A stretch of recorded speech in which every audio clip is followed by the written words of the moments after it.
Alors là, on a vu, puisque je vois l'heure qui tourne, on a vu la relation, le positionnement entreprise-association. Alors, association, collectivité publique. C'est complémentaire. Il n'y a pas de reconnaissance historique absolue du monde associatif. Je pense que pour les élus, c'est un mal nécessaire et que c'est quand même plus facile de donner des ordres à un service que de discuter, de s'insérer dans la compréhension du fonctionnement d'une association. Qui ne fonctionne pas toujours très bien, qui effectivement a des contraintes complètement différentes en termes de résultats. Et c'est sûr que le choix pour certains domaines du privé, c'est aussi pour avoir des soucis de démocratie.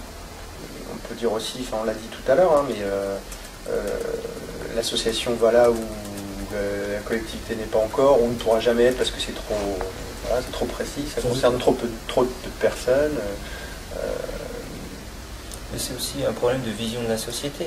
Soit on veut une société qui parle et qui discute, et le mal nécessaire qu'est l'association devient vraiment nécessaire, ça fait partie du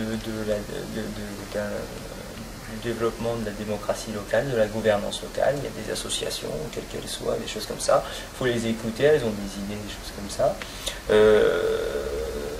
Où on n'a pas cette volonté, effectivement, on passe directement d'une forme simpliste. Hein.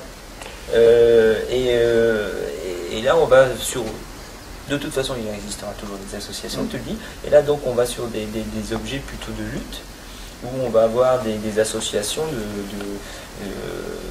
contre la politique de ceci, pour des bacs en bas des... Voilà, et là, on va sur des associations revendicatives.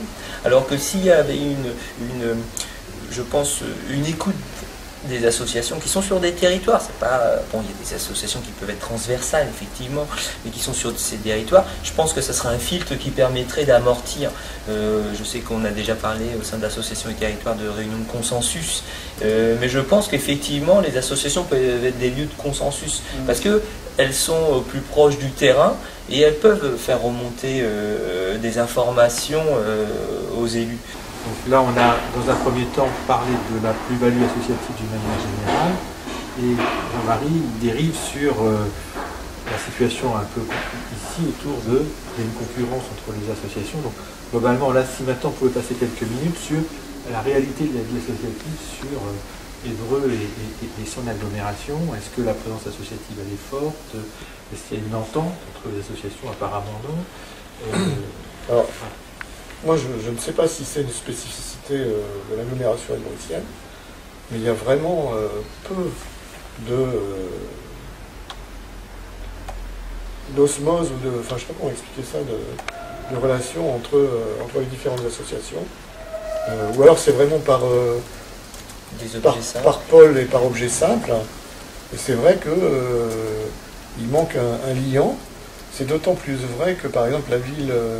la communauté d'agglomération essaye de monter des usines à gaz pour qu'il y ait une fluidification des orientations et des directions à travers GIP, PST, centre social, de façon à une espèce de maillage territorial de dispositifs. Je pense qu'au bout du bout, on va aller vers un appauvrissement, je dirais, de la vie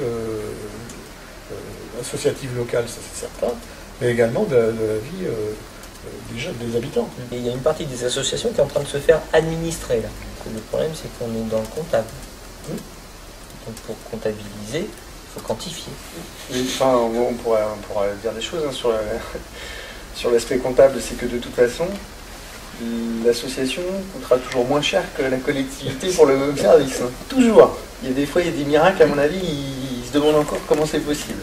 D'où le paradoxe que je disais tout à l'heure, où les associations qui rendent quand même un service impressionnant tirent les deux bouts pour finir leur budget, pour avoir des cadres pour encadrer, pour faire vivre l'association, des choses comme ça. Et finalement, on nous oblige à être aussi antinomique avec nos propres valeurs, c'est d'avoir éventuellement des salariés précaires, des choses comme ça.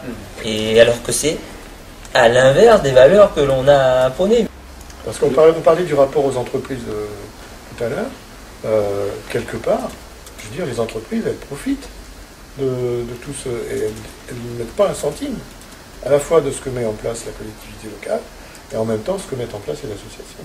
Moi, je pense qu'il y a de plus en plus d'associations. Effectivement, elles ont des particularismes plus appuyés, un objet spécifique, un groupe de musique de jeunes aujourd'hui va se créer en association. Toutes les compagnies sont en association. Toutes les compagnies. Et ce sont, voilà, et derrière, c'est eux qui ont mis en place une structure administrative d'intermittence pour leur chiffre d'affaires le transformer en salaire. Et c'est, voilà, donc ils nous ont facilité un peu, nous, organisateurs, cette tâche-là. Mais moi, je pense qu'il y a de plus en plus d'associations spécifiques. Il y a des associations aussi qui ne perdurent pas. C'est des associations qui vont faire 3-4 ans, parce que c'est monté sur un groupe de musique, par exemple, qui, au bout de 3-4 ans, n'existe plus. Qu'est-ce qu'il faudrait faire, justement soit à l'échelle des associations, soit à l'échelle du territoire? Il faut créer un conseil municipal des associations. Un collectif local, territorial, qui permettrait d'être consulté, mais de rendre son avis sur un certain nombre de sujets, qui se rencontrent un certain nombre de fois dans l'année, et qui n'est pas obligatoirement là pour faire du lobbying particulier, mais pour dire aujourd'hui la société elle est comme ça, le monde évolue comme ça, les difficultés que rencontrent les gens, voilà, tel territoire a ces problématiques là, voilà, donc je pense qu'il y a des choses qui se disent dans les associations mais qui n'arrivent pas aux élus obligatoirement. Le conseil de développement dans les agglos, dans les pays, normalement, et dans la loi Voynet, c'est ça, est un outil de concertation. Les communes de l'agglo, globalement, en dehors d'Évreux, alimentent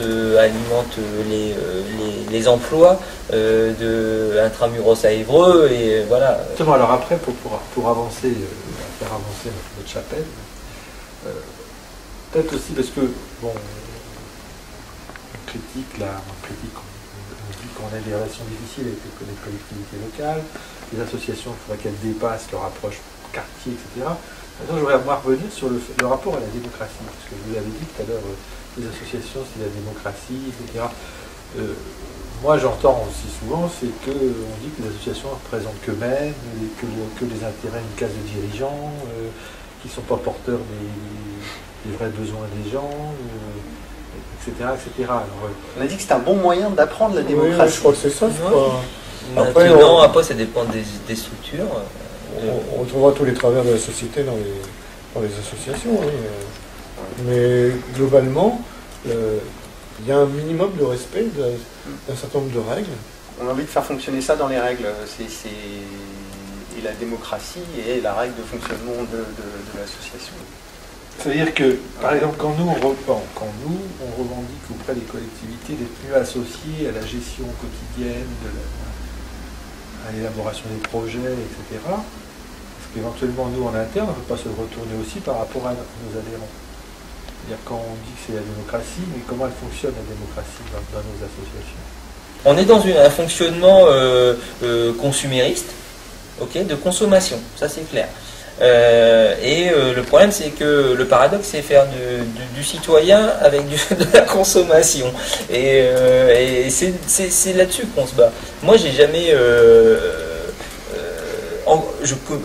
moi, dans il y a une communication auprès des adhérents. Ils savent que c'est l'Assemblée Générale, ils ont des papiers, des choses comme ça. Voilà. Mais ils ne savent pas. Ils ont leur règlement intérieur, ils ont les statuts de l'association à chaque fois qu'ils adhèrent. Du papier en l'air. Et là, on ne va pas prendre... Voilà. Pas tant que ça, parce que ce que j'ai vu aussi, si tu veux, c'est aussi une confiance dans la représentativité des gens qui encadrent l'association. Voilà. Inconsciemment... il est sévère avec les 5%.